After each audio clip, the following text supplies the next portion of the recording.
আমার কিছুক্ষণ চ্যানেলে আমি কাজল দত্ত রায়।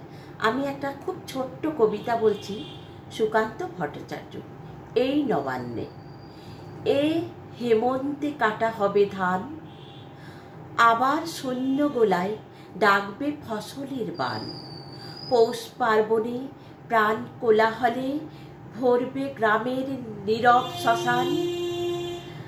তবুও এ হাতে কাস্তে তুলতে কান্না ঘনায়, হালকা হাওয়ায় বিগত স্মৃতিকে ভুলে থাকা দায়।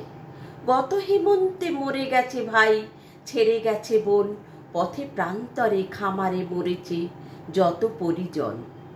নিজের হাতের জমি ধান বোনা বৃথাই ধুলোতে ছড়িয়েছে সোনা।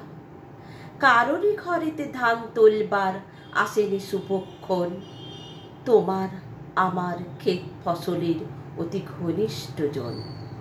এবার নতুন জোরালো বাতাসে জয়যাত্রার ধ্বনি ভেসে আসে, পিছে মৃত্যুর ক্ষতির নির্বাচন। এই হেমন্তে ফসলেরা বলে কোথায় আপনজন, তারা কি কেবল লুকোনো থাকবে?